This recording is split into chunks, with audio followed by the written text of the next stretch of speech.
Selamat malam Bapak Ibu, saudara-saudara yang terkasih, kembali bersama pada malam hari ini dalam Growth with Christ Ministry. Dan kita bersyukur kalau pada malam hari ini kita bisa kembali bersama untuk belajar dengan tema pada malam hari ini, yaitu tentang sosial media, ya, tentang sosial media. Dan kita bersyukur kalau pada malam hari ini teman-teman yang sudah hadir, ada yang dari Poso, kemudian ada yang dari Ambon, dan teman-teman juga yang dari luar kota, ya. Dan kita bersyukur dan kita rindu kita bisa belajar melalui acara pada malam hari ini. Dan kita juga sangat mengucapkan banyak terima kasih untuk Bapak Romi yang sudah hadir, berkenan hadir pada malam hari ini untuk bisa memberikan materi, untuk bisa saling sharing dan berbagi kepada kita semua dengan tema kita pada malam hari ini. Baik, sebelum kita mulai, sebelum saya serahkan kepada Pak Romi, saya akan minta kesediaan untuk Saudara Evan dari Jakarta untuk boleh memimpin kita dalam doa. Kami persilahkan. Mari kita bersatu dalam doa. Bapa yang baik, Tuhan yang berkata dalam kerajaan surga, terima kasih untuk hari ini Engkau memberikan kami kesempatan sekali lagi untuk berkumpul untuk mendengar firman-Mu. Berkati hamba-Mu Pak Romi yang akan men-sharingkan firman-Mu pada hari ini. Berkati juga segala internet yang kita pakai, dan juga semua yang hadir di sini, biar kita orang per orang kita dapat mendapatkan sesuatu yang bisa kita lakukan dalam kehidupan kita. Terima kasih Tuhan, berkati acara ini dari awal sampai akhir. Kami serahkan ke dalam tangan-Mu. Dalam nama Tuhan Yesus kami berdoa. Amin. Amin. Baik, Bapak Ibu, saudara-saudari yang mau bertanya, kami akan persilakan. Teman-teman yang mau bertanya, silakan diketik melalui kolom chat.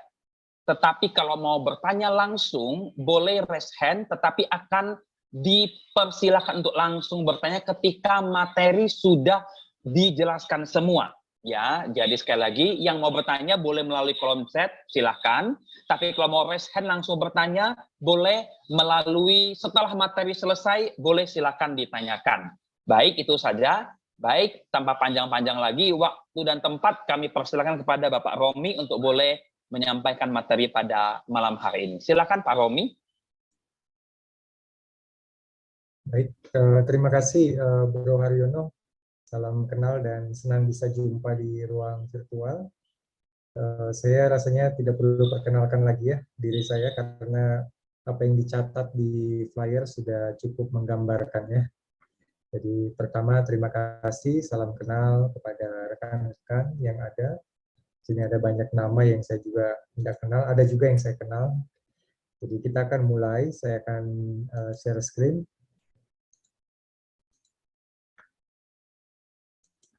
Ya, oke. Teman-teman yang terkasih, pertama-tama saya ini karena kebanyakan di dunia akademis ya, jadi ya mungkin ini tidak seperti khotbah ya. Jadi benar-benar ini adalah materi ilmiah. Maafkan kalau tidak sesuai dengan apa yang diharapkan, tapi saya pikir ini akan menolong beberapa hal untuk kita bisa melihat landscape dari sosial media atau virtualitas itu dalam aspek yang lebih luas ya. Jadi sekali lagi ini tidak dalam perspektif teologis, tetapi dalam perspektif cultural studies. Nanti di bagian belakang atau mungkin dalam tanya jawab, teman-teman bisa bertanya ke aspek-aspek yang lebih ke arah teologis ya. Oke, saya mulai ya. Di dalam pendekatan tentang media atau tentang teknologi atau tentang dunia virtual atau tentang digital, cyberspace dan lain sebagainya, ada banyak nama ya. Minimal orang itu punya terkotak menjadi dua kutub biasanya ya. Istilah yang dipakai biasanya distopian sama utopian. Tapi yang hitam ini distopian, biasanya mereka pakai lawannya neofuturis. Orang distopian itu biasa orang yang cukup cukup pesimis dengan kemajuan teknologi. Apapun kemajuan teknologi, mereka selalu merasa bahwa ada banyak ancaman di balik teknologi. Sehingga orang-orang distopian cyber ini, istilah lain, di beberapa buku pakai dystopian sabar, ada dystopian dan lain sebagainya. Itu sangat mengkritik banyak hal tentang teknologi. Jadi kemajuan teknologi apapun dirasa justru membuat manusia menjadi dehumanisasi. Dehumanisasi artinya kehilangan kemanusiaannya yang utuh.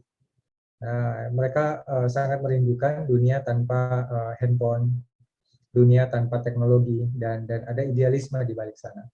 Tetapi orang yang neofuturis, mungkin sebagian besar saya perhatikan di dunia gereja, bahkan orang Kristen juga sangat memuja tentang teknologi. Sehingga saya lihat, saya hitung beberapa kali seminar-seminar tentang metaverse di mana-mana, orang-orang itu sangat optimis banget dengan teknologi. Jadi membayangkan kemajuan teknologi adalah semacam kemajuan yang Tuhan kerjakan di dalam peradaban manusia. Dan itu disambut dengan gegap gempita, sehingga terlahirlah dua kutub yang seperti ini. Nah, tapi seiring berjalannya waktu, teman-teman, pemikiran biner seperti ini, distopian sama utopian begitu, ini semacam ini secara tetap ada kecenderungan ya, maksud membingkai ya. Pemikiran seperti ini membingkai orang ya, terkutuk ya. Ada orang yang ingin lepas dari dua kutub biner ini, tetapi sebagian besar kita terkutuk dengan hal-hal yang begitu ya. Ada yang luar biasa positif terhadap teknologi dan ada yang luar biasa negatif. Tergantung konteksnya, keduanya bisa sama-sama persuasif. Ya, kalau ketemu di dunia maya atau di dunia virtual, di sosial media, teman-teman akan lihat bahwa ada orang yang sangat kritis terhadap perkembangan teknologi, ada orang yang sangat memuja perkembangan teknologi. Nah, bolehkah saya dapat respon sedikit? Boleh pakai jempol begitu ya.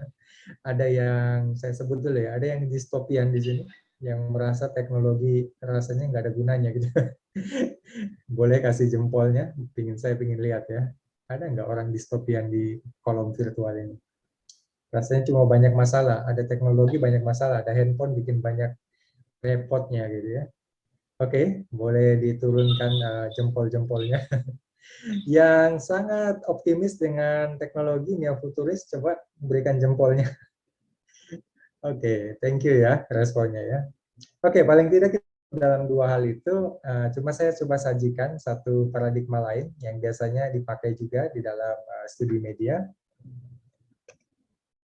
Namanya teknorealis. Jadi ada yang distopian, ada teknofuturis, yang ketiga namanya teknorealis. Nah, teknorealis ini orang-orang yang ya kira-kira mau ambil jalan tengah. Jadi melihat teknologi itu sebagai alat atau sebagai benda yang netral begitu ya, mengakui bahwa di sana sini ada banyak situasi yang menjadi buruk karena teknologi, tetapi di sisi lain di sana ada hal yang juga positif.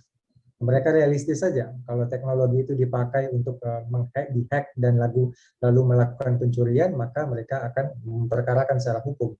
Tetapi kalau teknologi itu bisa dipakai untuk sesuatu yang baik seperti khotbah atau sarana kita pada malam hari ini untuk menyebarkan informasi dan pengetahuan dan berita yang baik, maka itu dianggap dan diapresiasi.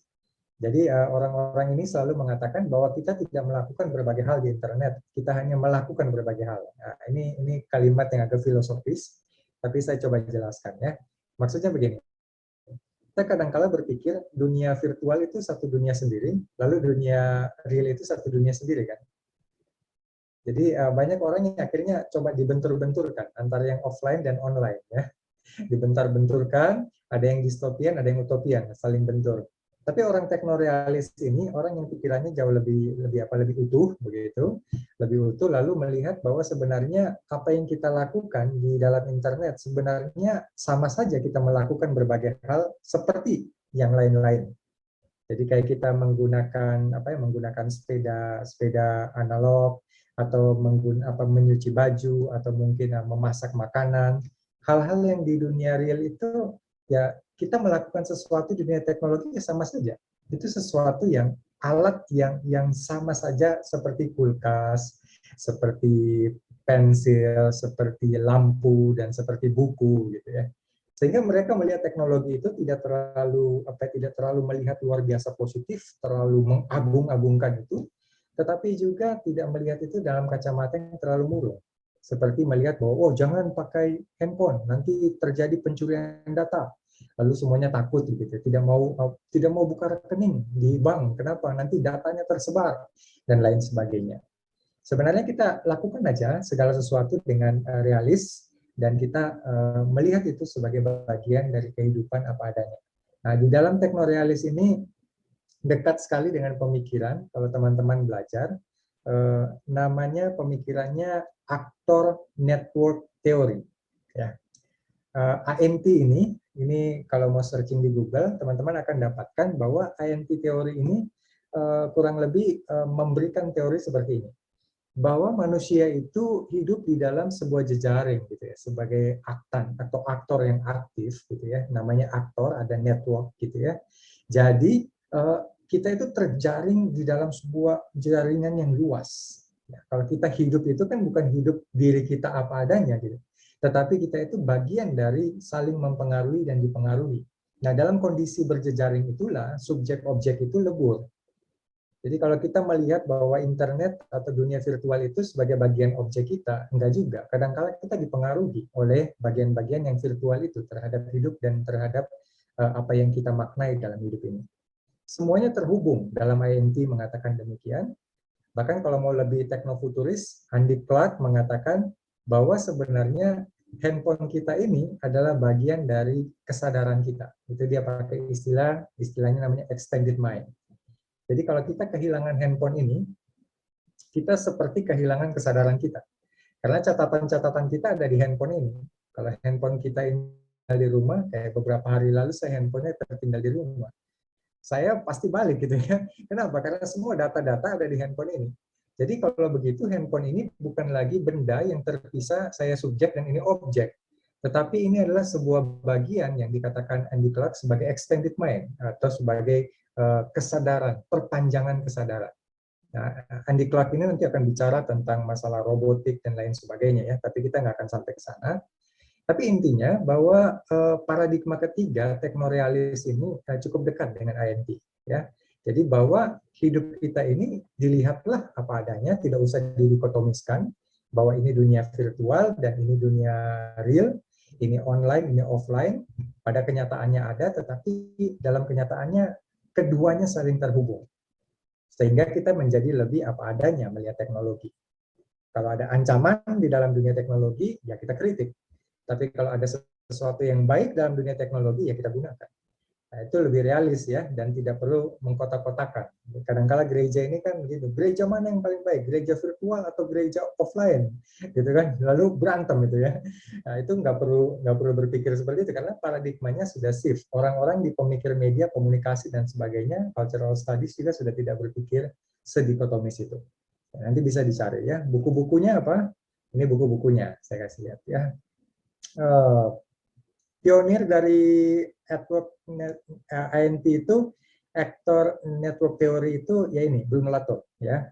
Jadi kalau mau cari bukunya, saya rasa banyak ya juga kutipan-kutipan atau tulisan tentang Bruno Latour, Resembling the Social, An Introduction to Actor Network Theory.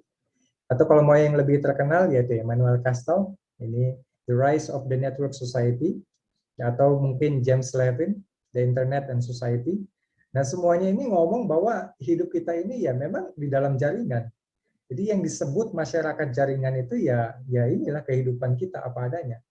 Tanpa internet pun kita berjejaring. Ada internet pun kita juga berjejaring. Kita menggunakan internet untuk memperpanjang, memperluas, semacam expand kita terhadap jaringan-jaringan kita. Nah, kalau teman-teman nggak percaya, lihat saja kayak masalah penyebaran virus corona kan. Corona itu kan ada di Wuhan kan. Jarak kita dengan Wuhan itu kan jauh banget. Nah, berarti dari Wuhan sampai ke kita, sampai ke tetangga kita yang kena COVID atau Bapak Ibu yang kena COVID, itu kan berarti ada semacam jaringan-jaringan yang terhubung sampai kepada Ibu Bapak. Nah, kalau di Facebook itu kadang-kala kita kaget-kaget juga ya. Saya udah lama nggak main Facebook ya, tapi kalau di Facebook kan ada semacam suggestion untuk mengatakan begini, bahwa saya itu berteman dengan Haryono begitu. Atau temannya Haryono itu temannya saya begitu. Itu kalau di kotak-kotakan mungkin berapa lapis gitu ya antara saya ke Presiden Donald Trump itu mungkin hanya berapa lapis saja. Berapa lapis saya kenal A, si A kenal si B kenal si C, dan seterusnya sampai ke Donald Trump.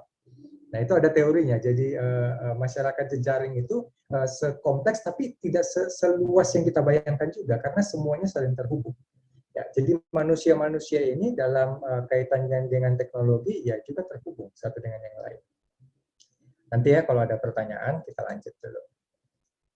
Dengan demikian, coba kita lihat peta dulu ya. Ini mulai bahasa-bahasa kelasnya muncul, tapi saya akan coba jelaskan dengan sederhana. Nanti Ibu Bapak kan sudah terhubung dengan Google, jadi gampang ya, tinggal cari apa artinya konvergensi, apa artinya monetisasi, apa artinya IoT, dan lain sebagainya.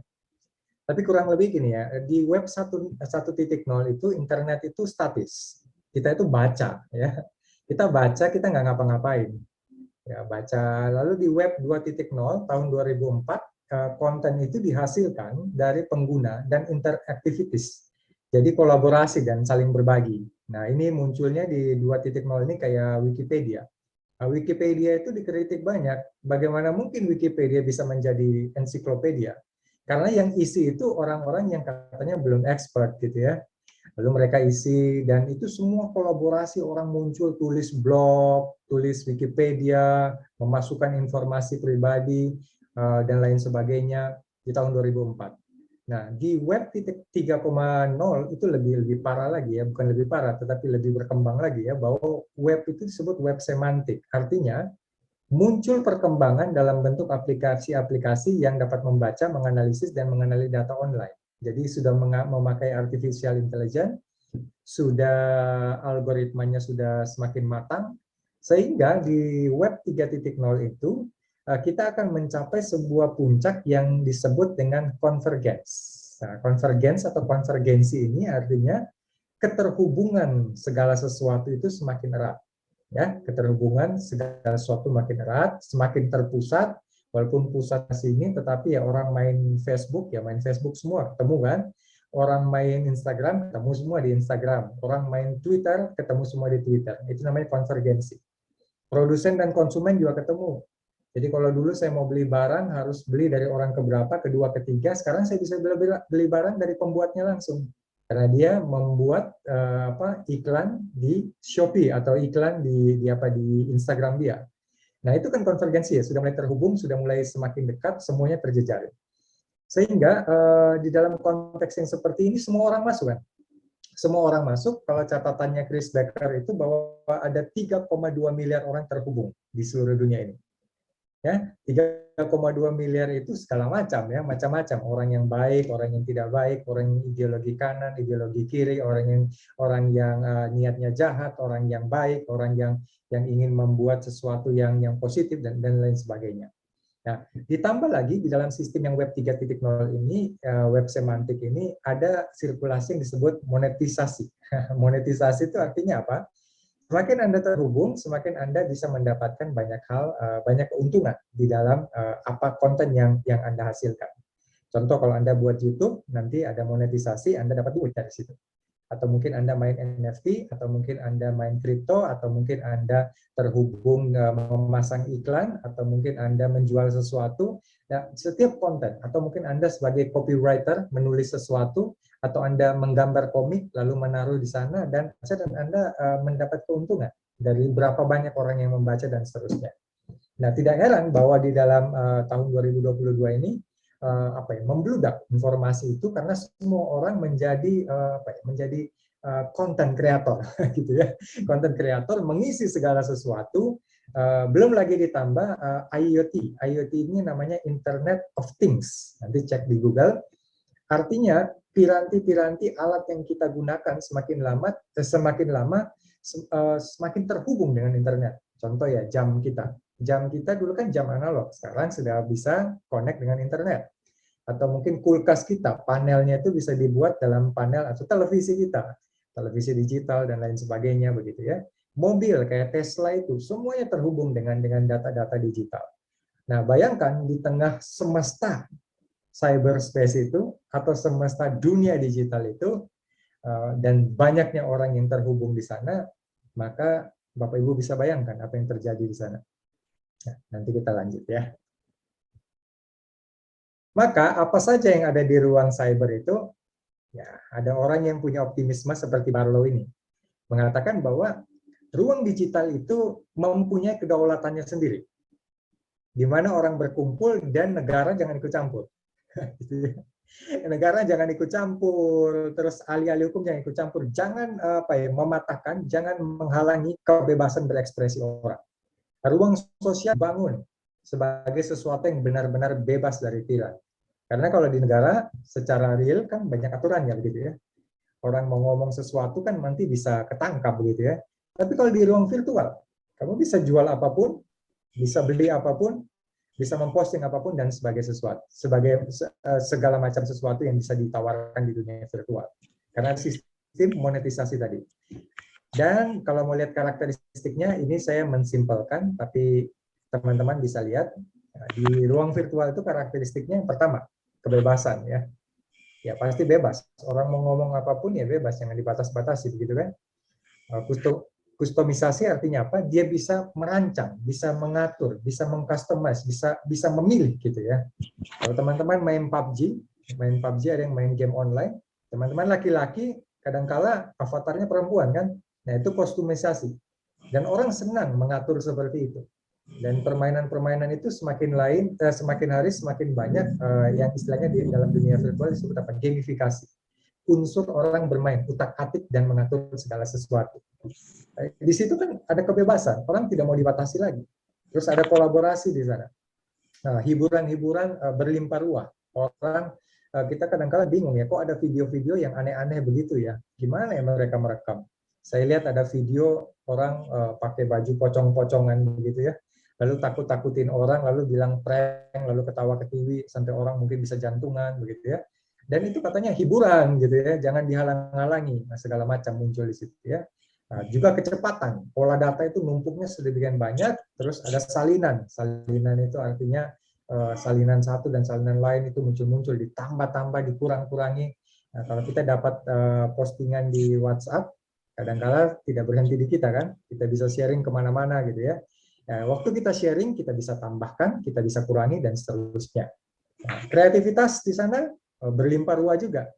Lihat meme-meme yang ada, lihat bagaimana orang buat virtual-virtual, orang buat animasi-animasi 3D.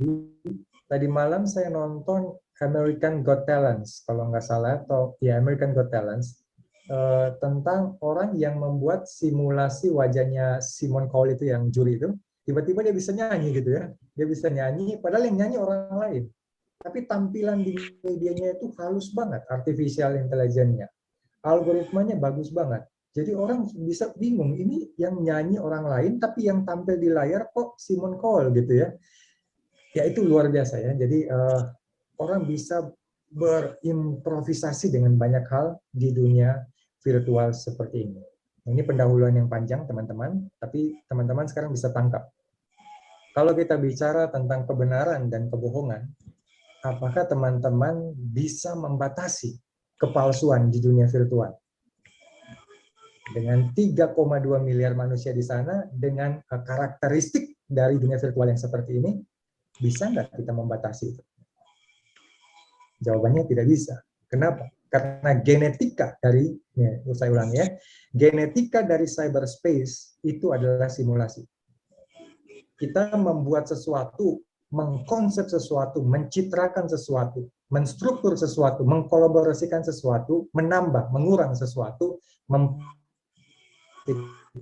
sudah punya banyak hal yang kita sebut dengan kepalsuan tadi. Kadang-kala orang foto ya, foto Instagram gitu ya. Foto Instagram, waktu dilihat foto Instagramnya kok cantik banget, kok ganteng banget. Gitu ya. Cantik banget, ganteng banget. Pertanyaannya yang asli ganteng atau cantik? Kan susah sekarang kan ya. Susah dibedakan. Kenapa? Karena memang dunia virtual itu prosesnya simulasi seperti itu. Saya lanjut dulu ya, nanti bisa kemana-mana takutnya. Akhirnya muncul macam-macam ya, karena memang manusia di sana banyak sekali. Ada yang baik, ada yang jahat, dan seterusnya. Ya, fenomena cerai gara-gara media sosial. Wah, bisa gitu. Saling ejek di media sosial, 2 kelompok remaja tawuran. Ya.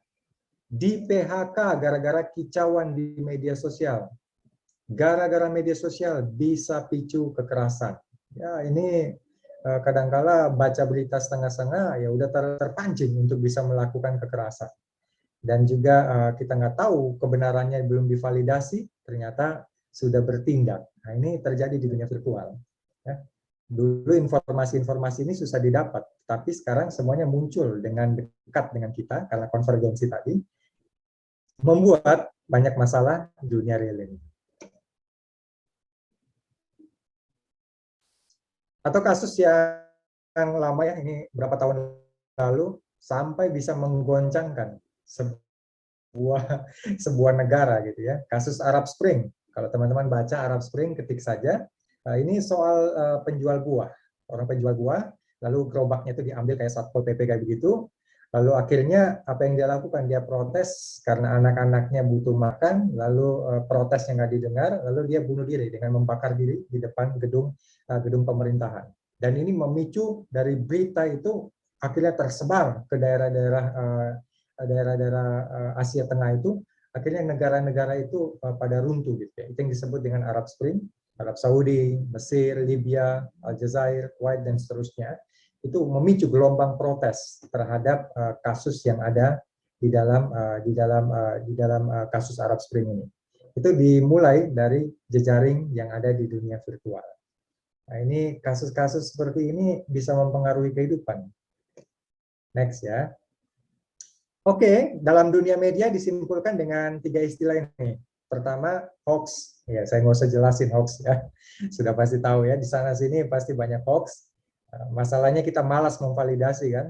Kita dapat 2-3 berita yang sama, lalu kita percaya beritanya. Nah, sekarang orang sudah bingung, bumi itu bulat atau datar. Gitu. Jadi karena di sana-sini sudah sekian banyak kita dibombardir dengan informasi. Terus ada situasi yang disebut dengan post-truth. Post-truth ini artinya apa? Kebohongan dapat menyamar menjadi kebenaran, itu hoax, tetapi pemutarbalikan fakta dapat dipelintir dan lain-lain. Post-truth itu artinya begini, jadi kita itu dari algoritma media yang kita gunakan, kita terus dibombardir dengan apa yang kita sukai. Jadi preferensi kita itu dibaca sama algoritma, lalu algoritma itu terus membalikkan itu kepada kita.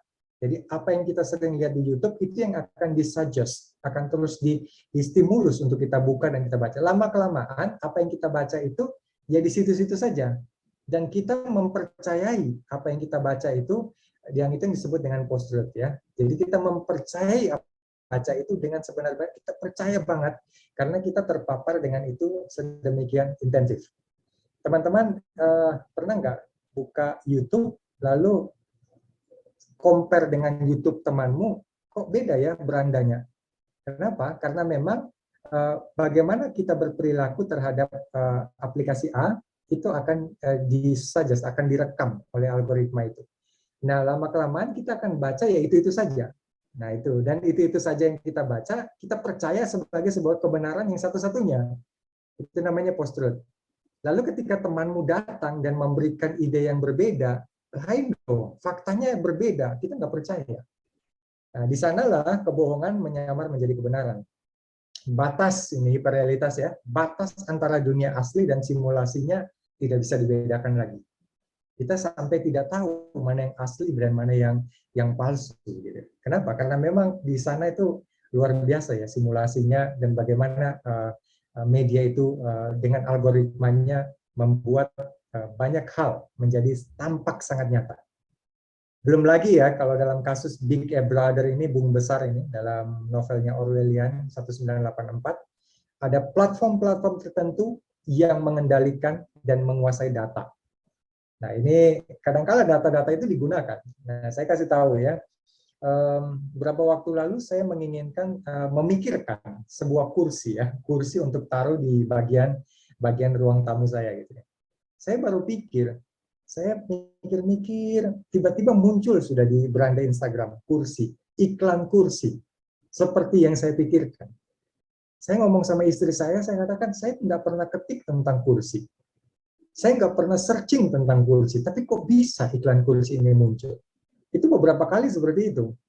Nah, barusan ini juga saya lagi kepikiran ngomong sama istri, ngomong kita makan pizza yuk. Kita ngomong makan pizza, berapa menit kemudian, setengah jam kemudian pulang gereja, di Instagram saya muncul apa? Muncul iklan pizza.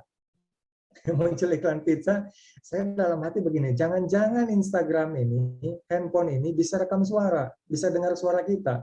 Kita ngomong apa direkam, lalu dia mensuggest apa yang ingin kita beli.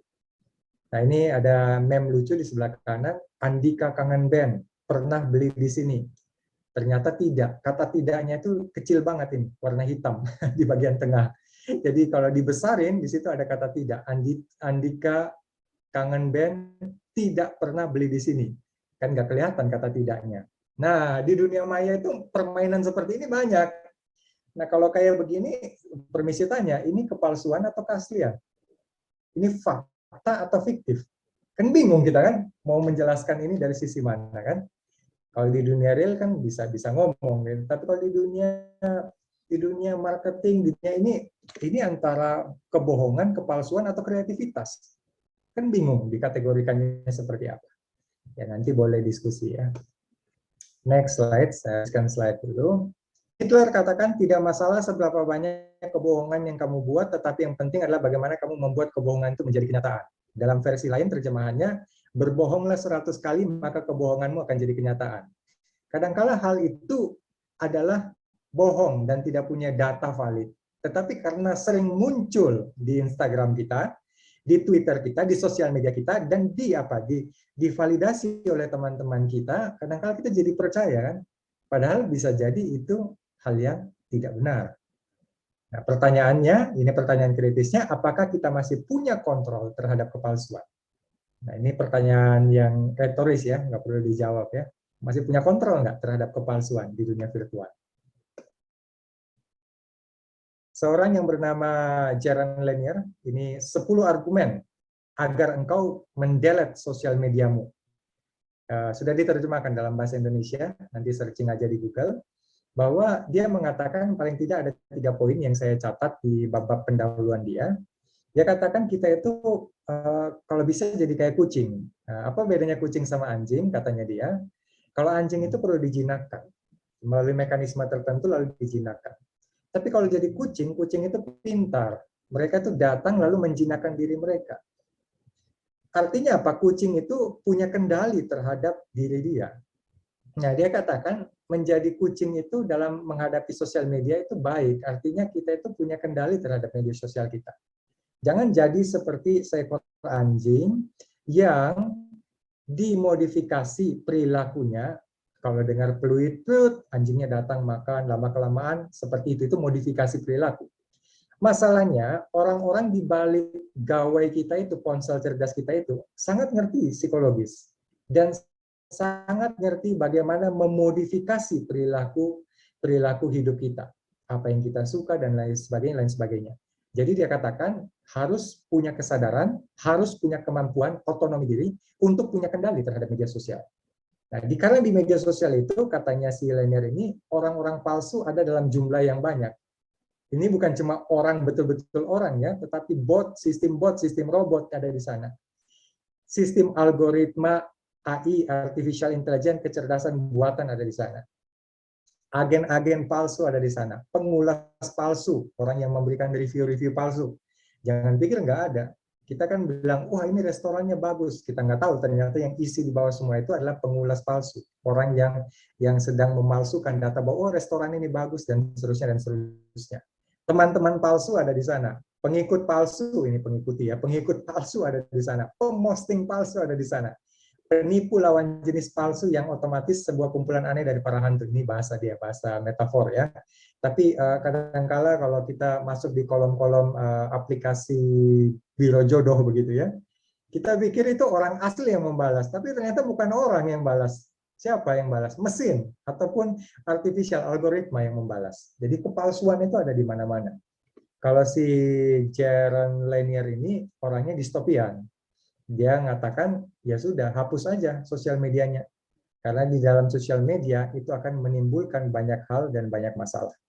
Ya, kita orang teknorealis mungkin tidak setuju dia lah ya. Next slide. Penyebaran berita palsu atau banalisasi kebohongan atau kebohongan itu menjadi biasa, artinya bohong menjadi biasa dan tidak memiliki implikasi moral dalam masa dunia teknologi ini. Bohong kadang dipandang hanya soal salah memilih kata. Narasi mengalahkan fakta. Ya, kalau narasinya bagus, kadang-kala kita percaya, padahal kita sedang dibohongi. Kalau dia punya keuangan yang bagus, dia bisa ngatur kan semacam polusi citra itu. Sehingga kita yang suka mencari sensasi, wah bagus banget ini bajunya, datang ke sini bajunya nggak sebagus yang kita lihat di sosial media. Kalau beli online begitu. Kadang-kala juga, wah ini cerita-ceritanya bagus, begini ternyata tidak seindah yang kita bayangkan.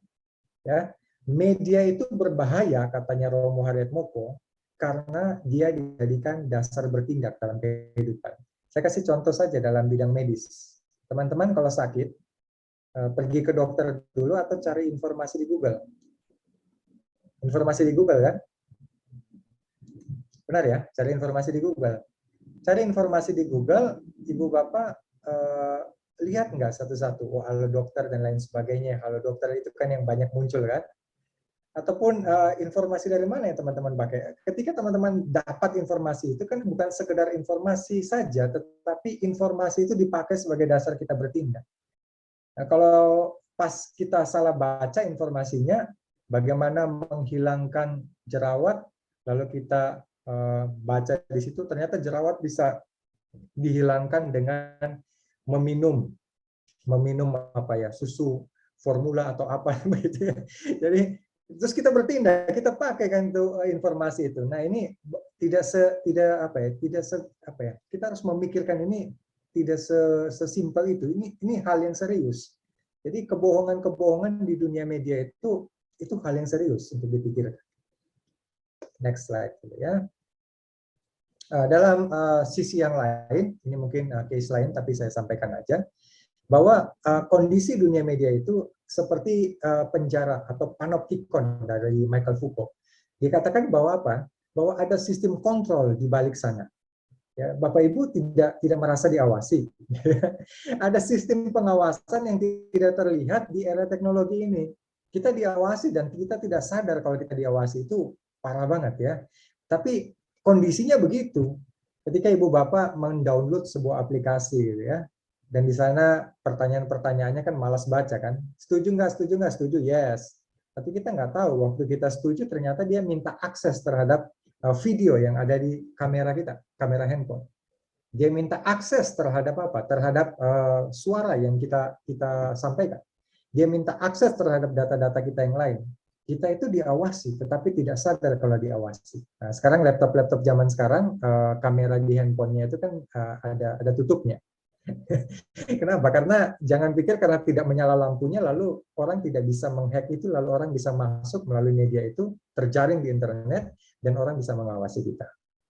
Nah, ini topik yang lain ya, Bung Haryono, kalau sampai kapan-kapan mau ngomong tentang surveillance, saya lompat aja.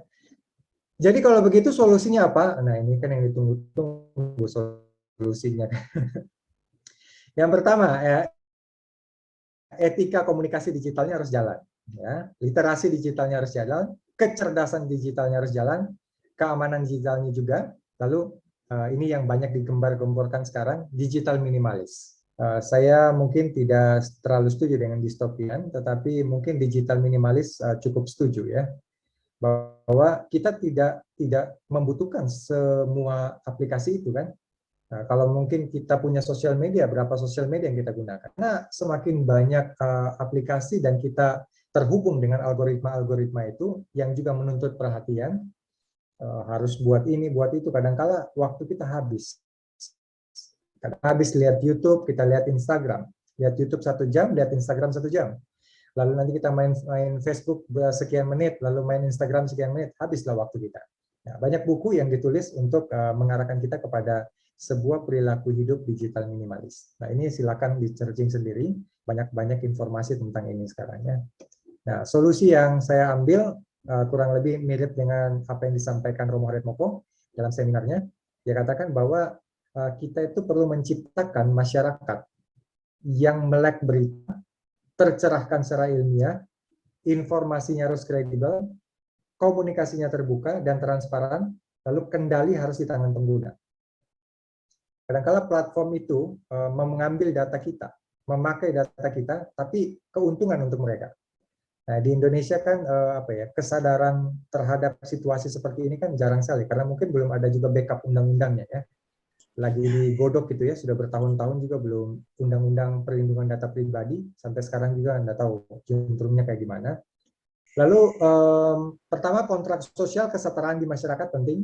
Artinya apa? Kita bisa protes. Kalau foto saya dipakai di sana, lalu dipakai dan digunakan secara masif dengan tidak bertanggung jawab, kalau foto saya digunakan lalu dipalsukan identitas saya di sana, saya harus protes dan bisa protes.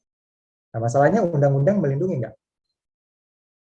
Nah, boleh melawan, lalu bergerak bersama. Nah, ini butuh perjuangan jurnalisme kemitraan, kalau katanya Romo Hartmoko. Kita butuh solidaritas untuk bisa mengalahkan kepalsuan itu. Nah, kalau sendiri, ya repot ya. Kadangkala bantuan-bantuan, perlindungan-perlindungan juga susah sekali. Ini 2 slide saya terakhir ya, Pak Haryono. Saya sudah mau panggil Romo Haryono. Ini ada film bagus di kanal Netflix kalau teman-teman mau nonton. Ini Cyber Hell. Ini luar biasa ya. Di Korea sana ini kasus 2001. Jadi orang yang main Telegram, lalu kasusnya terjadi di Telegram, data-data mereka diambil, lalu diancam. Kalau mereka tidak melakukan seperti yang diperintahkan, maka data mereka akan disebarkan. Dan mereka takut sekali data-data mereka disebarkan. Lalu akhirnya mereka mengikuti, menjadi budak. Lalu melalui 2 aplikasi yang melakukan cybercrime ini, mereka diminta berfoto ini, melakukan ini, dan lain sebagainya. Ada puluhan orang yang menjadi budak di dalam kasus ini. Dan media bersama dengan polisi, aparat keamanan bekerja sama akhirnya mengatasi ini. Nah, saya merindukan mungkin Indonesia bisa seperti ini ya, di mana kerja media itu benar-benar berpihak kepada orang-orang yang mengalami cyberbullying di dalam kasus-kasus cyberspace, atau mungkin orang-orang yang mendapatkan perlakuan ketidakadilan di tengah-tengah dunia virtual. Nah, harusnya bisa ditolong gitu. Karena banyak sekali kasus seperti itu. Barusan saya baca berita ada orang kan kehilangan 1,1 miliar cuma karena masalah transaksi di dunia maya. Dan itu menjadi serius banget ya. Silakan nonton film ini dan lihat bagaimana mereka menyelesaikan kasus demi kasus. Ini perlu dicontoh ya. Perlu dicontoh dan juga perlu kehati-hatian untuk kita tidak sembarang memberikan data. Ada banyak kebohongan di dunia virtual dan harus berhati-hati. Ini buku-bukunya, silakan dilihat. Saya tidak usah ulang satu-satu. Silakan, ada banyak sumber lain, tetapi saya rasa teman-teman bisa cari ya buku-buku ini. Dan juga ada satu kanal YouTube ini, Sekolah Basis. Kapan itu saya dapat inspirasi cukup banyak dari ketika ikut Sekolah Basis. Jadi teman-teman bisa mengaksesnya. Lalu pertanyaan pamungkasnya adalah, lalu apa peran teologi? Gitu ya. Karena saya dosen teologi, pasti pertanyaannya apa peran teologi? Kebanyakan kita menggunakan media itu kan, saya tutup ya supaya internet saya tidak terlalu lambat. Apa peran teknologi? Kebanyakan kita menggunakan media itu lalu melihat teknologi itu hanya sebagai bagian seperti objek, dalam arti bagaimana kita menaruh ayat Alkitab di sana, bagaimana kita menyampaikan kabar baik di sana, itu baik. Tetapi kasus-kasus yang kita dapat di dalam dunia virtual itu kompleks. Ada pencurian data, ada cyberbullying, ada kebohongan atau pemalsuan identitas, ada semacam narasi palsu, ada pencurian uang di sana secara online dan lain sebagainya ya. Itu ada banyak kasus-kasus seperti itu. Harusnya orang Kristen itu bisa terlibat untuk melakukan semacam pembebasan terhadap situasi-situasi yang seperti itu. Menolong, mendampingi mereka, lalu di sisi lainnya tetap harus melakukan etika komunikasinya harus jalan, literasi digitalnya harus jalan, kecerdasan digitalnya harus dididik, dan lain sebagainya. Saya berharap orang Kristen berhenti hanya sampai men-sharing ayat-ayat firman Tuhan melalui WhatsApp. Tetapi bagaimana berjuang untuk bisa melakukan upaya literasi digital, mengedepankan keamanan digital dan seterusnya untuk bisa kita lakukan bersama. Saya rasa ini saja yang bisa saya sharing kepada rekan-rekan sekalian. Mungkin dalam tanya jawab nanti bisa panjang lebar. Demikian ya, Bung Haryono. Thank you. Tuhan berkati kita Thank sekalian. you. Thank you untuk Pak Romi dengan pemaparan yang sangat bagus. Baik, saya sudah melihat ada yang sudah mengangkat tangan, sudah raise hand. Tapi sebelumnya saya ingin bertanya terlebih dahulu kepada Pak Romi. Dari tadi presentasi yang disampaikan ada satu dari Barlow yang mengatakan tentang freedom, tentang satu kebebasan begitu ya, bahwa sosial media itu di mana titik di mana kebebasan setiap orang itu untuk berekspresi dan tidak boleh dibatasi begitu. Di satu sisi saya melihat itu adalah satu hal yang bagus. Bukan saja di sosial media, tapi juga dalam konteks cyberspace ini. Tapi saya kecenderungan melihat begini, mau tidak mau manusia dipaksa untuk hidup di dalam kehidupan cyberspace. Jadi ada positif, ada negatifnya. Salah satu contoh adalah dulu ketika kita mau panggil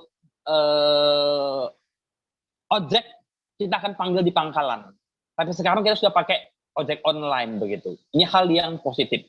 Kemudian dulu kita mau transaksi, kita harus ke bank ataupun ke ATM seperti biasa. Tapi sekarang kita sudah bisa di mana saja, sudah ada mobile banking, sudah ada internet banking di mana saja, dan itu hal yang bagus. Tapi di sisi yang lain, itu juga menimbulkan satu hal yang bagi saya seperti yang tadi sudah Pak Romi katakan, penipuan, kemudian hoax, tiba-tiba ada berita bank ini, tiba-tiba banyak yang money-nya di rush money, kemudian semua pada berbondong-bondong juga. Ini berita-berita yang nggak benar begitu ya. Nah, salah satu pemikiran saya ingin bertanya begini, bagaimana sebenarnya orang Kristen khususnya untuk boleh gini, kita nggak mungkin ketika kita buka handphone ada berita, kita nggak mungkin memilah-milah satu persatu one by one, kemudian mencari yang benar begitu. Itu bagi kita pasti akan sulit. Nah, sebenarnya bagaimana ringkasnya kita bisa memilah-milah, mencari suatu kebenaran itu di tengah-tengah kebebasan, menurut Barlow itu kebebasan kita berekspresi dalam sosial media begitu. Apa trik yang bisa kita capai secara ringkas saja begitu, Pak? Oke, thank you Bung Haryono. Pertama-tama ini bukan hanya pertanyaan ya, kalau berpendapat juga oke ya. Jadi saya berharap ada orang yang mungkin bisa berbeda pendapat dengan saya. Welcome, saya akan belajar. Jadi makasih tadi sudah disampaikan Bung Haryono. Jadi ini komentar saya, semoga menjawab dari Barlow ya.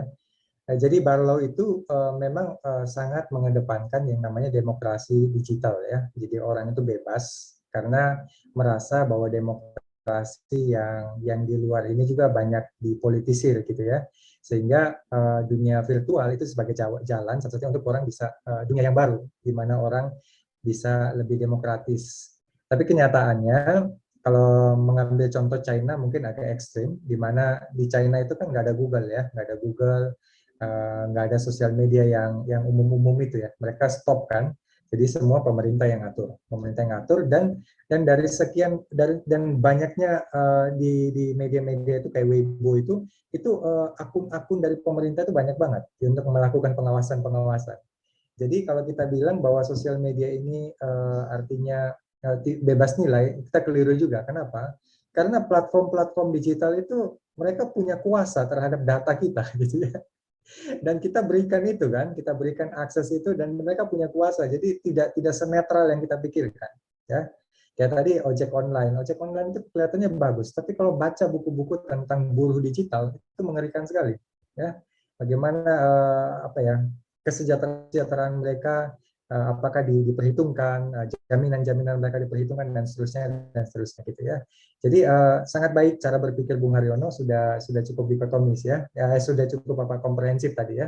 Jadi mempertimbangkan yang positif dan mempertimbangkan yang negatif.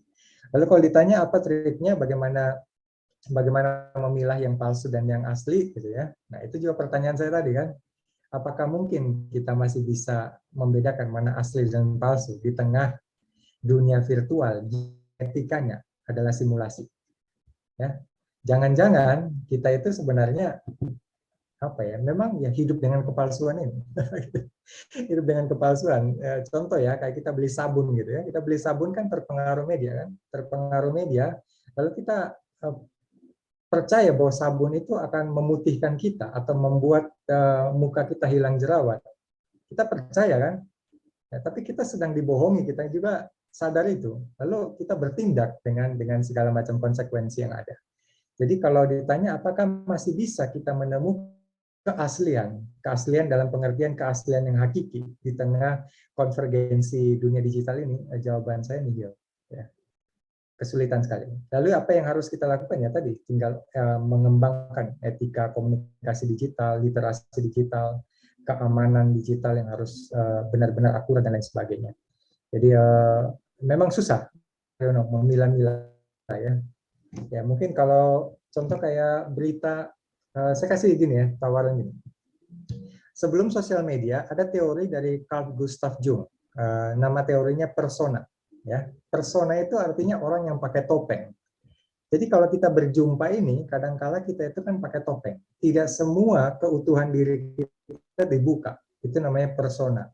Nah, orang itu tanpa dunia digital pun suka dengan sesuatu yang suka dengan sesuatu yang citra, suka dengan sesuatu yang tidak asli. Nah, pertanyaannya, kalau di dunia digital bagaimana? Karena dimungkinkan kita mengubah avatar, mengubah tampilan kita, mengedit ini dan mengedit itu. Sehingga memang agak susah sekali. Apalagi dengan artificial intelligence yang sangat canggih. Bung Haryono lihat aja kayak tadi saya katakan. Orang yang nyanyi A, tapi yang muncul di media si B. Editing luar biasa sekarang. Ya, jadi ya maafkan, itu agak susah sekali. Lalu tindakannya gimana? Ya tetap waspada, tetap waspada. Saya nggak tahu ini menjawab atau tidak, tapi respon saya begitu, Bung. Siapa tahu ada ide dari Bung Haryono. Dan mungkin salah satunya adalah jangan terlalu cepat percaya atas sesuatu yang muncul. Jadi memang akan sulit, tapi nggak langsung percaya. Karena ini pengalaman pribadi saya ya begitu. Untuk beberapa generasi baby boomer yang ketika mereka melihat YouTube dan ketika melihat berita itu langsung mereka juga turut menyebarkannya begitu. Jadi mereka juga menjadi terkonek dengan berita-berita itu dan mereka langsung percaya. Nah itu saya rasa mungkin saya katakan jujur untuk generasi-generasi X awal dan baby boomer itu akan sulit untuk bisa berhati-hati kepada berita ataupun apapun yang muncul di media. Tapi inilah dunia dan generasi Y dan generasi Z bahkan generasi Alpha sekarang mungkin akan lebih bisa kalau literasi dan seminar-seminar seperti ini terus dikumandangkan di mana-mana. Saya rasa begitu bisa. Caranya, salah satu cara bisa. Ya, usul yang baik. Thank you. Oke. Terima kasih. Oke, thank you.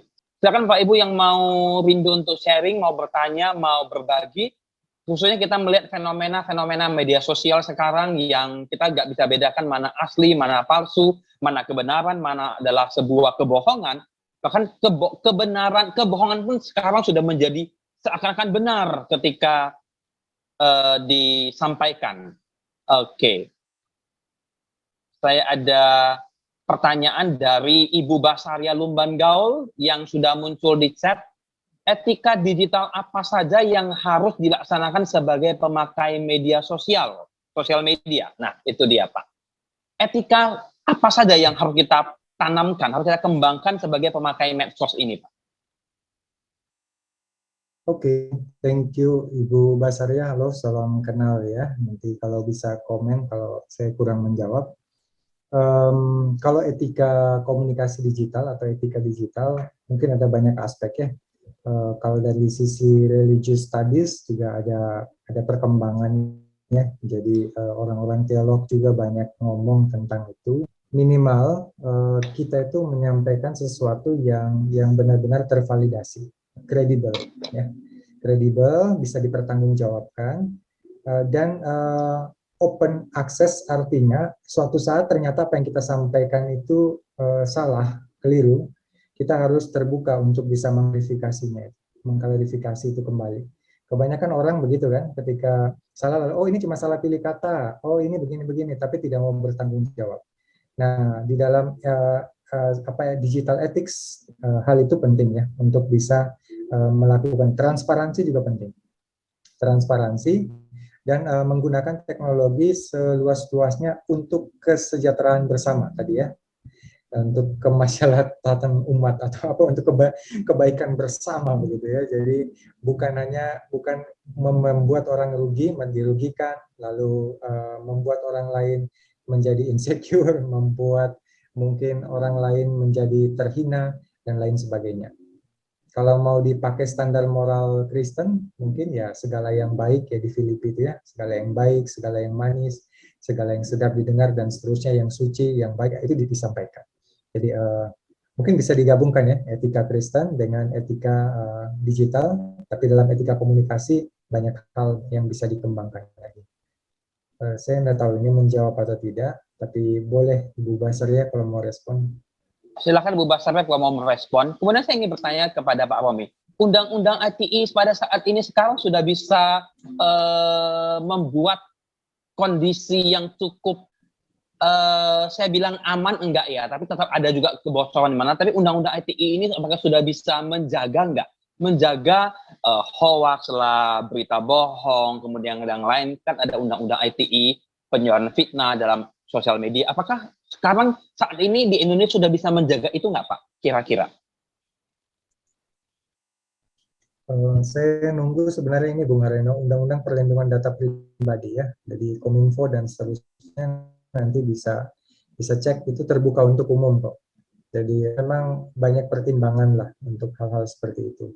Untuk Undang-Undang ITE cukup baik ya menurut saya. Pun ada ekses tertentu sekarang bahwa orang yang ngerti hukum menggunakan itu untuk mengkriminalisasi orang lain ya, kriminalisasi orang lain lalu dipakai dengan sewenang-wenang, itu bisa saja ya, namanya piranti ya, piranti hukum. Kadangkala ya kalau orangnya baik digunakan untuk yang baik, kadangkala peraturannya udah jelas bisa dipelintir sana pelintir sini juga kan.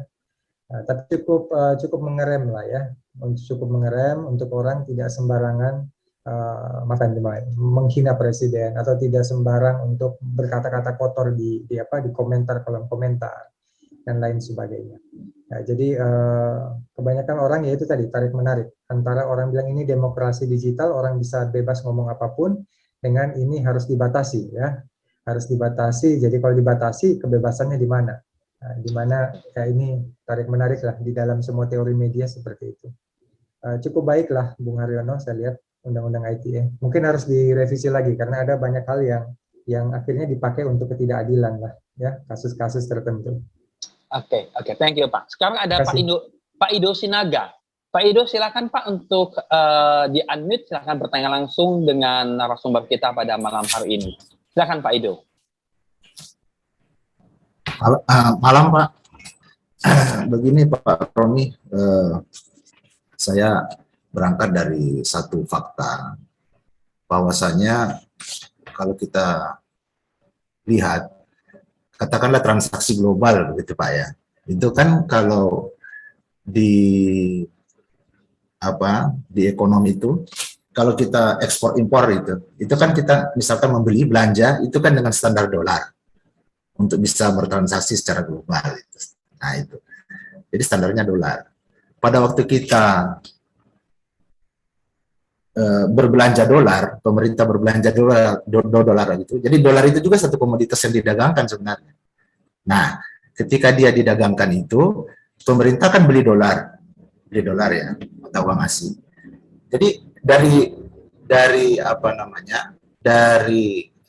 pembelian itu sendiri itu sudah ada keuntungan yang diperoleh.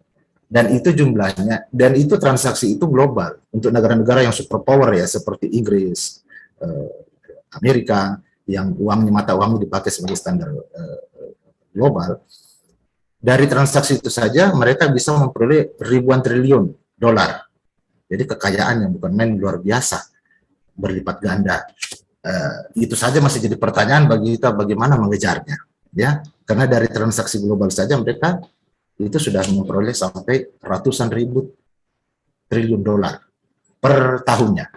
Jadi memang wajar kalau mereka sangat sejahtera, sangat maju. Nah, berkaitan dengan apa namanya? Berkaitan dengan pemanfaatan media sosial atau katakanlah secara umum, boleh saya katakan di sini teknologi informasi. Nah, berarti di sini mari kita perhatikan bersama-sama bahwa bagaimana memanfaatkan teknologi, yaitu berangkat dari masalah dulu kan Pak. Gitu. Ada masalah, lalu dicarikan algoritmanya kalau kita bicara IT, lalu ditemukanlah solusinya, kan begitu. Nah, jadi di sini ada satu tahapan dari problem ke algoritma itu sendiri kan ada kreativitas, ya Pak ya. Dan problem ke algoritma itu sendiri ada satu tahapan, satu kreativitas. Kreativitas itu lahir dari mana? Kreativitas itu lahir dari pengetahuan, disiplin keilmuan. Kan begitu. Kreativitas itu dalam aspek rohani ya tentu ada campur tangan Tuhan, ada talenta, ada bakat, ada anugerah yang dipercayakan kepada seseorang. Nah, berarti saya mau begini Pak Romi, barangkali Pak Romi pasti lebih komprehensif menjelaskan. Di saat kita menggunakan teknologi informasi, ada satu titik, yaitu refleksi. Jadi, begitu kita menggunakan itu, kita tidak boleh spontaneously, ya, continuously, begitu spontaneously, without refleksi. Tidak ada tahap di mana kita bisa merenung sejenak. Ini untuk apa? Ini konsekuensinya apa? Bayangkanlah kalau kita hanya sibuk berbelanja di internet itu, berarti kan kita kembali ke case yang tadi. Berarti semakin banyak uang kita yang kita belanjakan untuk negara-negara maju itu. Di satu segi, mereka bisa menimbulkan neokolonialisme di era seperti sekarang. Perusahaan-perusahaan yang mengelola resource bumi Indonesia ini kan juga tidak lepas dari investasi mereka. Nah, jadi itu maksud saya itu. Nah, di sini saya mau Pak Romi menjelaskan ke kita, kalau memang sebagaimana asumsi dari Foucault kalau nggak salah tadi ya, bahwa kita ini terkooptasi pemikiran kita. Nah, ini di dalam refleksi itu kooptasi ini harus kita putuskan kan, berarti kan begitu. Nah, itu barangkali yang mau saya harapkan Pak bisa ulas lebih jauh, karena saya itu tidak paham kalau sudah sampai di situ. Itu aja Pak Romi, silakan Pak. Oke, thank you Pak Ido. Oke, ini kalau ketemu Pak Ido di ruang virtual ini pertanyaannya selalu tajam ini.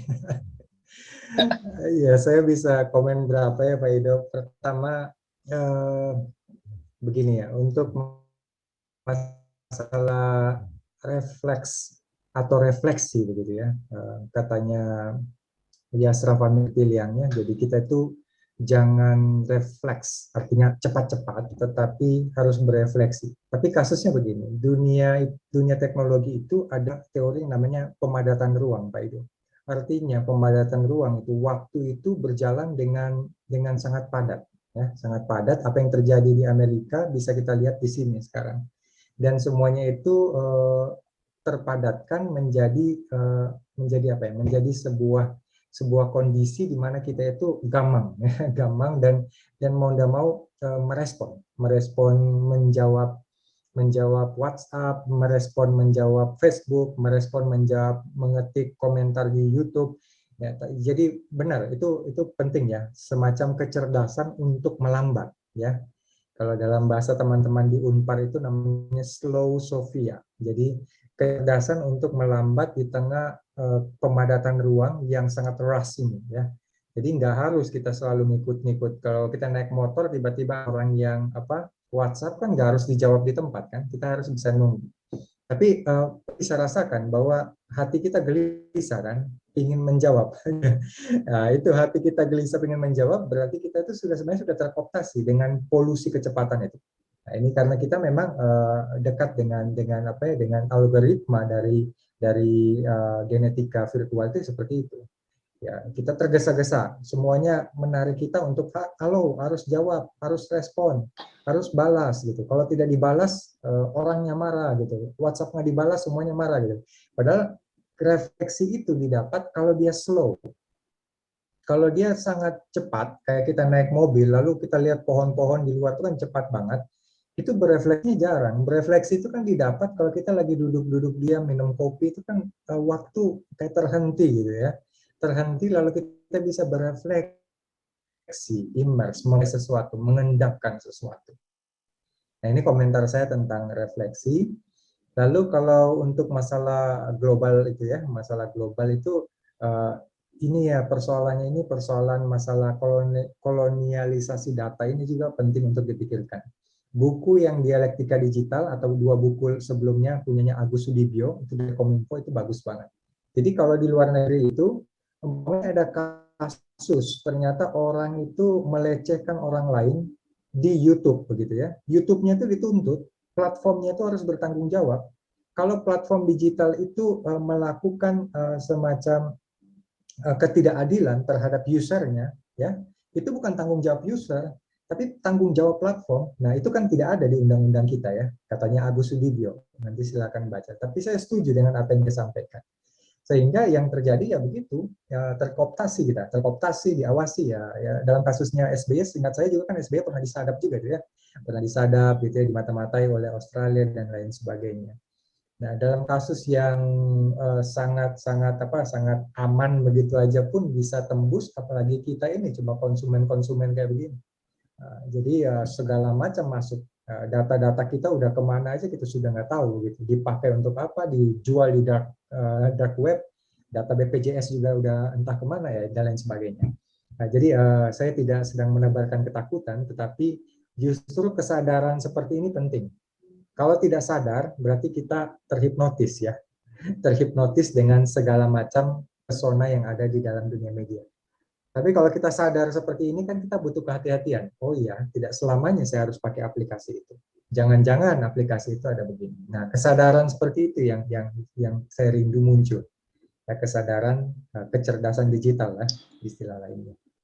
Thank you Pak Ido, semoga menjawab. Thank you. Baik, Bapak Ibu, teman-teman, saya memberikan satu pertanyaan terakhir sebelum kita sampai ke pukul 9. Apakah ada lagi Bapak Ibu yang rindu untuk bertanya, mau sharing, mau berbagi? Apakah ada? Ada Randi Ezra, sudah raise hand. Kami persilakan kepada Bapak Randi untuk boleh bertanya, sharing, atau mau berbagi. Silakan Pak. Sebagai terakhir. Sorry, ada 2 ya. Oke, kita habiskan saja. Bapak V2108 terakhir ya. Oke, silakan Pak Randi.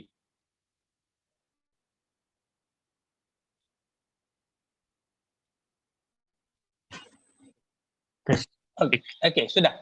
Sudah ya. kedengaran. Pak Haryono, ya selamat malam Pak Haryono, Pak Romi, terima kasih buat bahannya. Kalau bicara soal tadi pembahasan cukup banyak sekali yang berarti, yang penting sekali, yang cuman saya mau meng-highlight beberapa yang mungkin akan jadi pembicaraan saya gitu.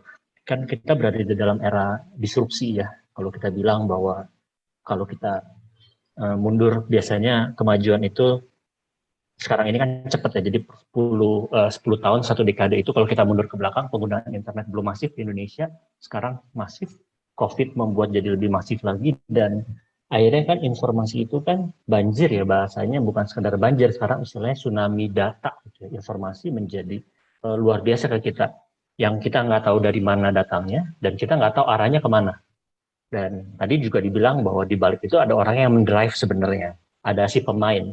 Karena kalau menurut saya kan media itu kan cuma alat ya, tools aja, tapi selalu di belakangnya ada man behind ya, yang mau ngaturnya directnya kemana. Nah, terus selanjutnya kan kalau kita lihat dengan banjir informasi tadi, setiap hari kita banjir, kita seakan-akan tadi juga ada penjelasan bahwa informasi itu kan menjadi banal ya, menjadi dangkal. Kita akhirnya sistem kepercayaan kita secara pribadi di dalam kognitif kita kan, kita nggak gampang percaya untuk satu hal.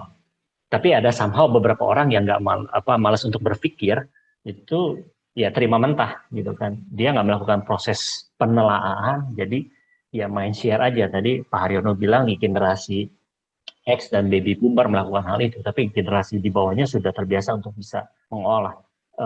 Saya jadi ingat bahwa kenapa sih manusia malas untuk berpikir?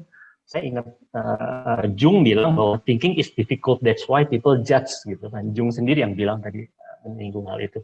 Nah, bagaimana sih kita membuat satu ekosistem di dalam kita menggunakan digital yang baik itu dengan tentu pemerintah, tentu dengan misalnya kalau kita bilang gereja, para pendeta, para pengajar gitu, sehingga ada orang-orang di bawahnya membuat ekosistem yang baik sehingga kesadaran seperti ini bukan hanya dinikmati oleh kaum intelek, tapi bisa dirasakan sampai kepada orang-orang yang dasar gitu.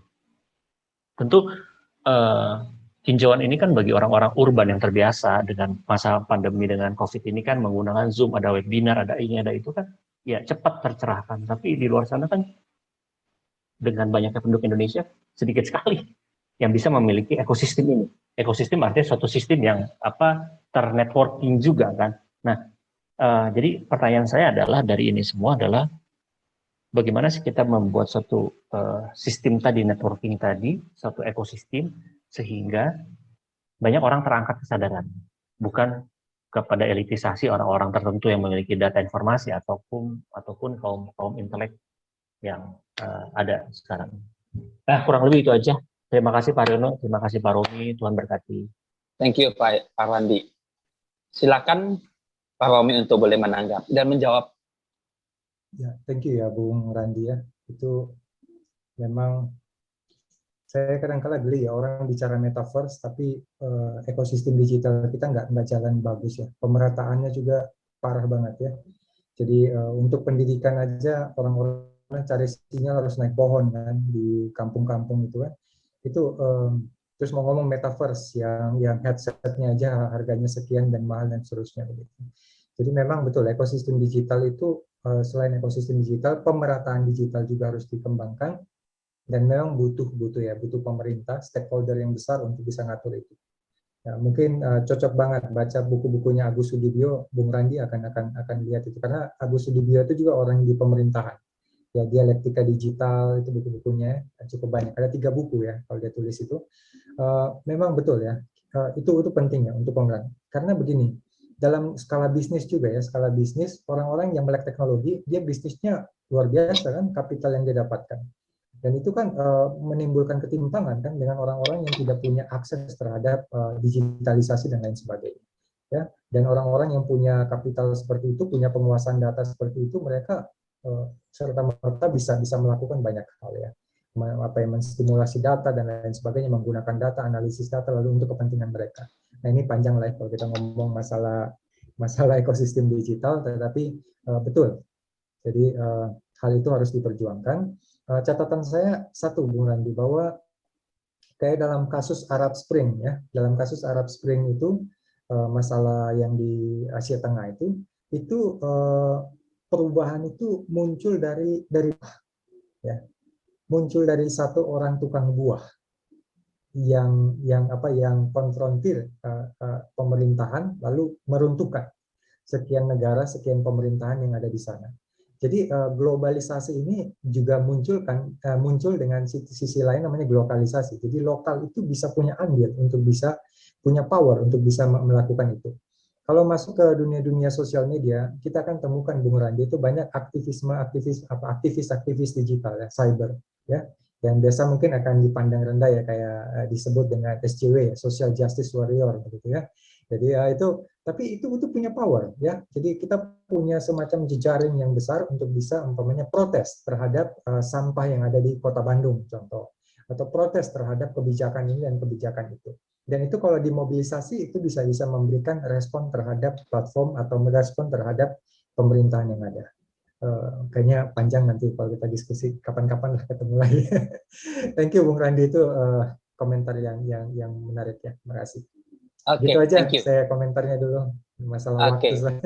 Iya, Bapak Ibu, kita sampai jam 9 ya. Jadi kita harus tetap on time. Sekarang kami persilakan Bapak V2108. Kami minta langsung bertanya kepada permasalahan sehingga langsung bisa dijawab. Silakan Pak. Oke, terima kasih Pak Aryan. Terima kasih Pak Pak Romi ya, Pak Roni ya, saya kurang materi yang sangat baik sekali. Saya mungkin tidak akan bertanya, tapi mungkin sharing sedikit terkait pertanyaan juga tadi itu ya. Semoga ini tidak tumpang tindih dengan materi Pak Romi. Kebetulan saya sendiri praktisi media sebelumnya dan beberapa waktu terakhir lagi pasif dulu. Oh ya, nama saya Etis Nehe. Saya belum sempat ubah tadi itunya ya. Jadi saya udah bisa menyamar dengan kode HP saya sendiri. Makanya saya sengaja menampilkan wajah saya supaya nggak terkesan memanipulasi. Ini permainan di media biasa ya.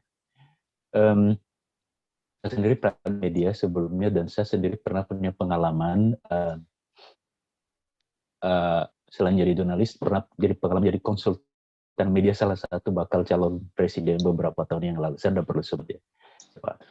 Saya kebetulan bagian dari tim pencitraan bakal calon ini.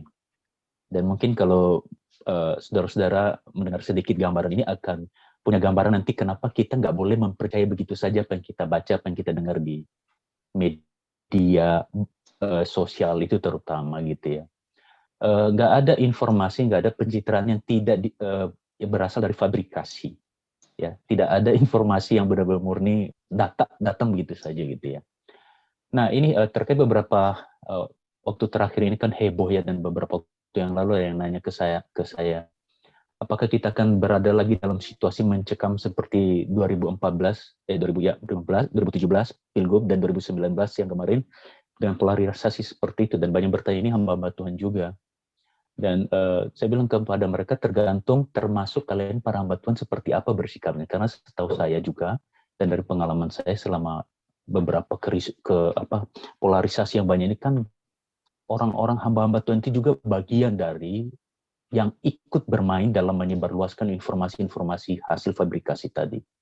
Hanya karena informasi itu diproduksi oleh kubu dari yang mereka dukung gitu. Jadi tidak peduli apakah itu salah, tidak peduli, yang penting itu menyerang sebelah sana. Nah sebelah sana juga berpikirnya gitu, akhirnya saling adu. Saya secara praktis singkat bilang ke teman-teman itu ya tergantung kalau kalian ikut memperbaiki pola kita berinteraksi dalam media, tidak ikut seperti ini. Saya sendiri sudah berapa kali mengingatkan beberapa hal ini kepada banyak orang, termasuk banyak hamba Tuhan, dan hasilnya adalah saya sering dicap kampret dan kadrun. Hanya karena saya mengkritik cara mereka berespon terhadap informasi. Dan setelah saya ceritakan pengalaman saya bagaimana memfabrikasi informasi pencitraan, baru mereka ngerti. Ya, jadi dari saya sebagai pelaku, saya mengatakan begini, jangan percaya apapun yang Anda baca sampai Anda menemukan konfirmasi kebalikannya. Karena hampir semua informasi itu fabrikasi. Bahkan dalam masa damai sekalipun, ya, dalam masa damai sekarang ini nggak ada kontestasi politik yang signifikan sekarang ini, ya para perusahaan juga melakukan pola-pola itu dalam melancarkan agenda marketing mereka. Saya mau bagi sedikit saja satu tips sederhana yang sering saya bagikan ya. Saya beri tips 1:5 gitu ya. Mungkin ada tadi bertanya bagaimana membedakan itu dan bagaimana menolong supaya nggak terjebak dalam info-info yang beredar. Saya beri tips ini biasanya ke beberapa orang 1:5. Satu itu dalam 1 jam pertama, informasi apapun yang Anda terima, jangan bagikan. Jangan bagikan. Dan selama 1 jam itu, minimal temukan sumber informasi pembanding dari 5 sumber informasi berbeda untuk mengklarifikasi itu. Jadi bisa, saya sih anjurkan kombinasi ya, media-media mainstream formal yang kita cukup tahu kredibilitasnya, dan dikombinasikan dengan sumber-sumber official dari pihak-pihak terkait yang tersebutkan dalam informasi itu. Selama itu belum Anda lakukan, jangan membagikan informasi apapun. Kecuali hal-hal yang nyata-nyata mungkin tidak perlu lagi konfirmasi karena semua bersamaan menyatakan itu ya oke. Tapi kadang-kadang kan itu informasi awal, khusus informasi online ya, baik di media online maupun media sosial kan, itu kan bertahap berkembangnya. Jadi berita ketika kejadian pertama itu ya baru ya just untuk memberitakan saja ada kejadian itu, tapi belum tahu. Setelah itu baru mulai spekulasinya muncul. Nah itu kurang lebih dalam sejam kemudian baru muncul sebenarnya yang terjadi apa itu loh. Nah, saya beri rumus minimal seperti itu mungkin bisa membantu. Dalam 1 jam pertama jangan bagikan apapun sebelum Anda melakukan konfirmasi, klarifikasi dari 5 sumber berbeda. Saya sudah mencoba ini dan relatif cukup selamat dari dikadalin oleh sharing-sharing informasi yang kadang bisa begitu hebohnya. Seperti saya katakan tadi, saya orang yang ikut merancang pencitraan salah satu bakal calon presiden beberapa tahun lalu. Kita punya strategi bagaimana memilih kata, memilih judul, memilih kata-kata yang paling pas supaya ketika orang baca itu langsung bukan cuma tergoda ke bawah mimpi itu kalau bisa itu. Sehingga spontan orang itu langsung share. Jadi saudara-saudara itu yang bisa bagikan ya, minimal tips yang terakhir saya bagikan itu ya 1/5. Dalam 1 jam pertama bagikan apapun sebelum Anda mendapatkan setidaknya konfirmasi dari 5 sumber berbeda itu ya. Media khusus untuk media, jangan juga sembarang media ya.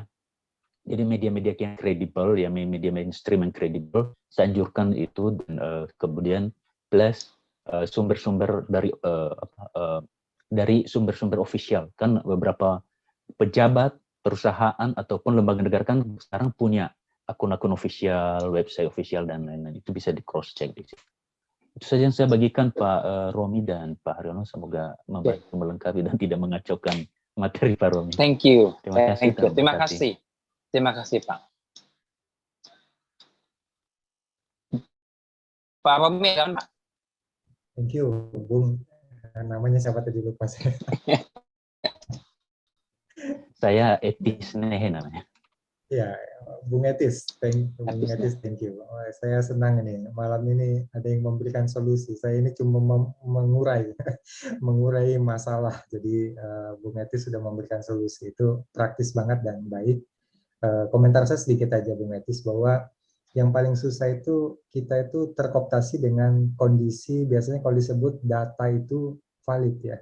Data itu valid atau ada angkanya, ada grafiknya menurut penelitian. Hati-hati ya kata-kata yang menurut penelitian seperti itu ya, karena variabelnya gimana, pertanyaan-pertanyaannya gimana dan sebagainya itu perlu dipertanyakan. Jadi tidak serta-merta karena dia angka lalu kita mengatakan bahwa ini valid. Nah, itu hati-hati dengan kondisi seperti itu. Jadi mungkin itu catatan sedikit saya. Thank you. Makasih, itu bagus banget ya. Bagus banget, thank you, luar biasa. Terakhir dari Randi Siahaan yang tadi sudah raise hand, boleh silakan mau bertanya langsung dengan narasumber kita pada malam hari ini, silakan. Nah, ya Pak Romi, saya izin nanya nih Pak. Saya sebagai generasi muda nih sekarang. Jadi zaman teknologi sekarang kan udah berkembang nih. Anak-anak sekarang, anak muda sekarang kan gampang nih tinggal nengok dari teknologi atau informasi sekarang.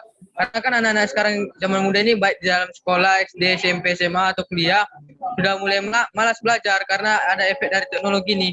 Dampak untuk tahun kemudian itu apa usulan dari Pak Romi untuk bisa kasih sama generasi muda ini baik positif sama negatifnya Pak? Oke. Sedikit terputus tadi, jadi generasi muda. Sedikit bagian belakang Bung Haryono apa tadi? Generasi muda yang belajar begitu tidak masuk tapi banyak ke sosial media dan lain sebagainya. Bagaimana mengatasi ini apalagi nanti berdampak 5 tahun 10 tahun ke depan. Begitu ya Bung Randy ya? Ya, oke. Thank you Randy. Makasih pertanyaannya ini, karena pemuda remaja nih banyak yang bertanya ya. Kalau main game kita kan bisa sampai berjam-jam juga ya, berjam-jam dan lain sebagainya. Di sisi lain ada positifnya dalam arti kita menjadi native digital, artinya dunia ini kan lagi mengarah kepada segala macam Internet of Things ya, artinya segala macam pemanfaatan dunia digital dan sebagainya. Maka teman-teman yang native digital ini pasti akan sangat mudah ya, kompatibel dengan arus zaman ini. Cuma memang ya itu tadi, sisi lain dari dunia media ini kan masalah menghibur diri ya, kalau Neil Postman katakan menghibur diri sampai mati ya. Jadi menghibur diri dan mengkonsumsi konsumer dan lain sebagainya. Kita kita harus benar-benar was-was terhadap segala tawaran itu. Karena kalau kita sampai belanja ya, kayak gitu Randi, belanja itu kalau terlalu berlebihan, kita belanja, lihat lagi, lihat Shopee, lihat apa begitu ya.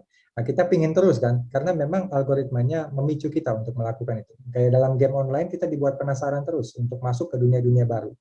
Jadi kesadaran bahwa kita sedang dihipnotis, ini bahasa saya ya, atau sedang dimanipulasi kalau bahasa kasarnya, atau sedang dimodifikasi perilaku kita. Nah, kesadaran itu sudah cukup untuk bisa kita sadar dan membatasi diri. Ya, apalagi kalau pengenalan kita akan Tuhan, Randi tahu bahwa kita butuh jam untuk saat teduh, butuh jam untuk belajar, butuh jam untuk berelasi dengan orang tua, dengan teman-teman, maka harusnya kita punya porsi yang baik. Nah, itu cuma disiplin diri saja saya Randi ya. Dan disiplin diri itu, habits itu harus dilakukan bertahap, bukan bertahap, rutin. Lama-kelamaan dia menjadi kebiasaan dalam dirinya. Ya, kalau hari ini tidur malam, sebelum tidur sering buka YouTube selama 2 jam, mungkin hari ini saya puasa digital minimalis. Lalu hari berikutnya besok begitu dan seterusnya. Lama-lama itu jadi kebiasaan dari Randi. Saya pikir itu saja jawaban saya. Thank you ya Randi, semangat belajarnya. Oke, thank you. Thank you buat Randi. Baik, Bapak Ibu, teman-teman, saudara yang terkasih, waktu sudah menuju pukul 9 malam. Baik, sebagai penutup kami minta kesediaan Pak Romi untuk memberikan satu closing statement bagi kita dengan tema kita pada malam hari ini tentang sosial media, between kebenaran dan kepalsuan itu ya. Kami persilakan Pak Romi satu statement kecil buat kita semua untuk menutup pada malam hari ini. Kami persilahkan. Ya, kita hidup dalam dunia yang benar-benar palsu begitu ya, palsu sepalsu-palsunya begitu, dan interaksi kita juga penuh dengan simulasi dan kepalsuan kadang-kala. Jadi memang sangat susah untuk bisa menjadi orang yang bisa memilih itu. Saran saya simpel bahwa kita harus mengembangkan semacam kecerdasan digital untuk bisa merespon segala sesuatu dengan lebih bijaksana ya. Lebih bijaksana dengan memahami bahwa semua ini punya tujuan-tujuan tertentu, kesadaran akan tadi ya konstruk dan lain sebagainya. Nah, itu penting agar tidak terjebak. Nah, jadi kata kuncinya kesadaran sih, kesadaran. Thank you. Thank you untuk kesadaran dan itu kata kunci yang penting pada malam hari ini. Baik, terima kasih buat teman-teman yang sudah hadir pada malam hari ini. Dari berbagai tempat kami mengucapkan terima kasih buat untuk Pak Romi yang sudah mengisi materi kita pada malam hari ini. Sebagai penutup kami minta kesediaan Bapak Randi Ezra untuk boleh memimpin menutup kita dalam doa. Kami persilakan kepada Pak Randi. Oke, mari rekan-rekan yang terkasih semuanya kita bersatu di dalam doa. Bapa di dalam surga, terima kasih untuk waktu yang baik Tuhan ketika kami boleh belajar bergulatkan dengan keadaan kami, dengan teknologi, dengan internet, dengan cyber. Kami tahu Tuhan tidak mudah dalam waktu-waktu yang semakin jahat ini Tuhan dengan adanya teknologi, tapi biarlah kami Tuhan diberikan hikmat marifat-Mu Tuhan, kemampuan kesadaran Tuhan, sehingga kami bisa berinteraksi dengan zaman dan kami bisa menaklukkan zaman ketika kami harus diutus ke dalam kehidupan kami. Tahu kiranya Allah Roh Kudus yang selalu senantiasa memberikan iluminasi atas setiap apa yang kami lakukan. Berikan kami selalu Tuhan pencerahan di mana kami tahu apa yang akan kami lakukan, apa respon kami, sehingga kami memiliki kejernihan dalam berpikir, dalam bertindak, dalam merespon. Kami serahkan untuk setiap kehidupan kami ke dalam tangan-Mu Tuhan, setiap peserta yang hadir pada saat malam hari ini, juga pada setiap admin yang telah berjerih lelah untuk membuat Zoominar ini. Tuhan boleh memberkati, Tuhan boleh terus memakai mereka menjadi kepanjangan tangan Tuhan dalam apa yang visi yang Tuhan percayakan. Terkhusus kami berdoa untuk Pak Romi sebagai pembicara, Tuhan boleh memberkati di dalam kehidupannya, dalam tugasnya sebagai pengajar, di dalam apapun yang dilakukan dengan keluarganya. Tuhan boleh terus tambah-tambahkan hikmat-Mu sehingga Allah sendiri akan melengkapi segala sesuatu yang Tuhan rancangkan bagi kehidupan beliau. Terima kasih Tuhan, dan kiranya segenap peserta Zoominar pada malam hari ini kembalilah kepada tempat kita masing-masing di mana kita diutus, di mana kita bertugas, dan biar kiranya berkat daripada Allah Bapa, persekutuan dengan Yesus Kristus, beserta dengan kuasa Roh Kudus menyertai kita dari saat hari ini sampai Maranatha Tuhan Yesus datang kembali menjemput kita. Haleluya. Amin.